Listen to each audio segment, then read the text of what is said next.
Hello everyone, hope you're doing well. Welcome to Module 11, Health Literacy and Communication. I wanted to share the course schedule. And of course, you all know how to access this. But we're on week 12 now, and we have some important information coming up. So we have, of course, Module 11 now and Module 12 next week. But after that, we have the final exam review. So the final exam review will start and open on the 15th, but the final exam is going to be doing it on a Tuesday, I believe. Let me double check that date. It's on a Wednesday. So the final exam review, I'll open it on a Saturday as normal. I know I'm kind of getting ahead of myself here, but I'll open it on a Saturday.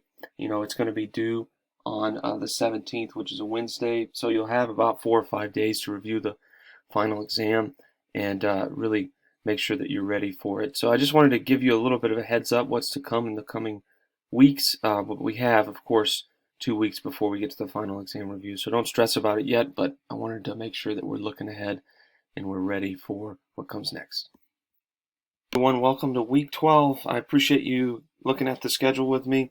And another thing that I want to note, this is week 12, so we're going over chapter 7 again. So when I record the video, I use, because I have version 1 of the textbook, like I've said before.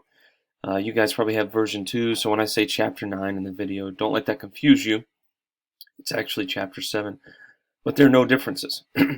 This week's a little unique because I actually take the online version of the text and go through some information that way, and I think it's a good video. It shows a little bit of an overview if you haven't really dug into the chapter, as it's really important. You know, health literacy, how we communicate with patients. Is critical. I have tons of stories, you know, of being in healthcare. I just started a new job overseeing a cardiovascular service line, and just the acronyms that they use. And I've been in healthcare for 15 years, and I just have to stop them and ask, hey, what's this mean? What's that mean? And, you know, can we just think, you know, the impact that has when we speak that way to our patients? I'm not saying they always do that, and, you know, it probably doesn't happen very often because they probably use you know, less acronyms when they're speaking to patients for providers and such, but you know, when you're talking amongst staff, it can even be confusing. So, you know, we just have to think of the way we convey our message to patients and make sure that it's in a way that they understand, because you know, they've probably not been in healthcare for many years like many of us have. So something to think about.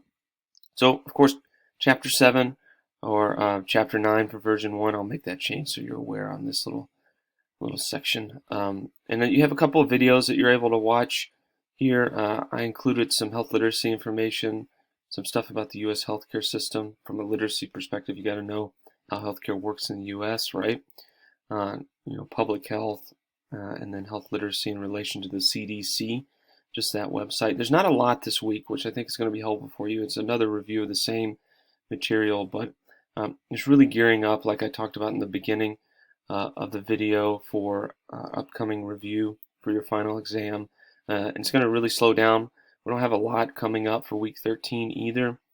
I think you might have homework. I don't remember on that. I know you have a discussion board post, but just make sure you get your discussions done. Make sure you watch the videos. Take this extra time to review chapters that you might have had to go a little bit faster through personally because you had something going on, maybe another test or something that you had to study for. So just take the time over the next 2 weeks to gear up and get ready for the final exam, which will be coming up. And then more, of course, more information will be outlined for that in the near future with a review and stuff about lockdown browser and such.